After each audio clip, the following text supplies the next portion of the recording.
What's also been very difficult to wrap my brain around is the double standard that I've seen as it relates to the murder of children. Throughout the years, that's been tough.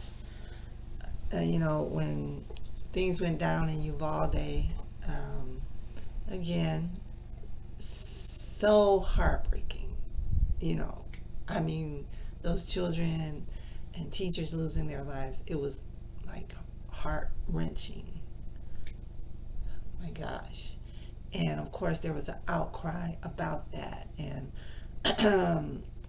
cries to have more gun control because our innocent children are being affected by that.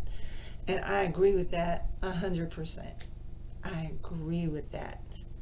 But again, the double standard around in that issue is like millions of babies, millions of our children have been killed through abortion.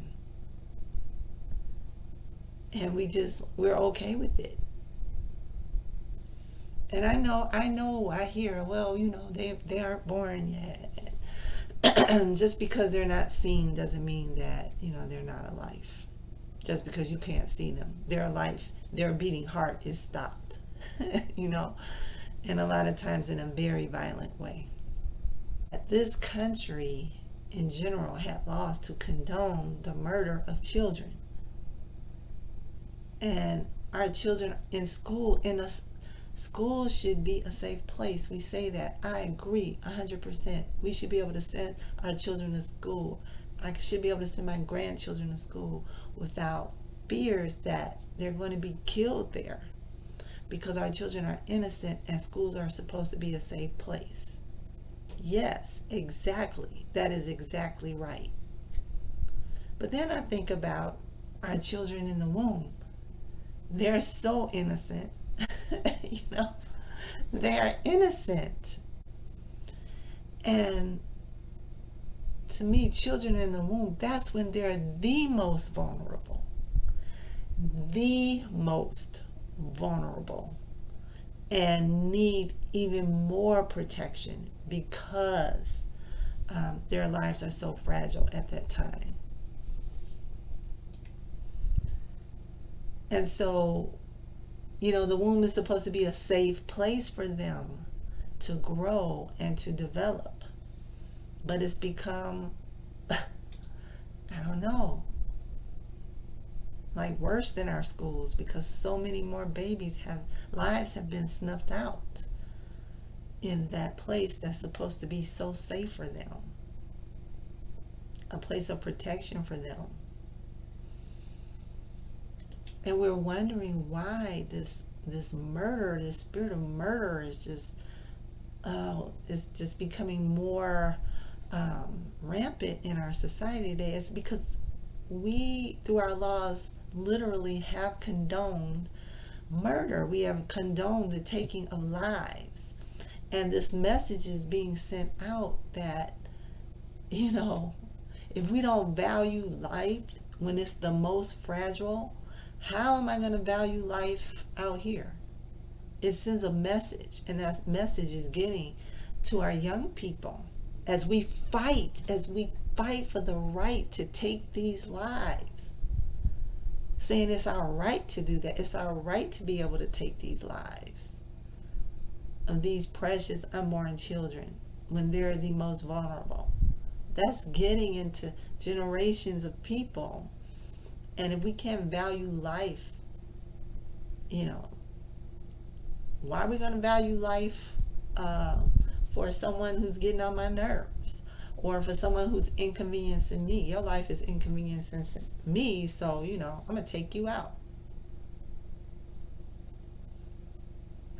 We just don't see that. It's like we're blinded to the fact that we have a culture of death through abortion.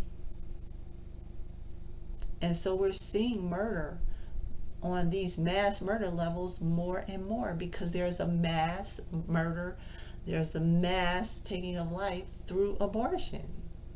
But we're We don't see the impact. We are not seeing it. I mean, we are seeing it, but in our minds, we're not putting it together. If we really, valued all life,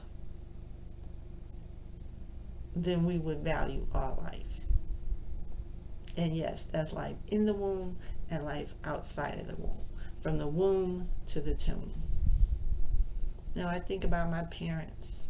Um, they're 90, and my mom has health issues, and we, her children, we're taking care of them. We're taking care of them because we love them. You know, and we want to ensure that they're okay, and so we're taking care of them. Now, what if we could take the attitude, well, your life is inconveniencing mine, and because you're our parents, you're our responsibility, and right now we can't handle this responsibility, and so because you're old and your life is about to be over anyway, then we're just going to euthanize you. How does that go over? Not very well. It's ridiculous. But I don't see the difference. I don't see the difference.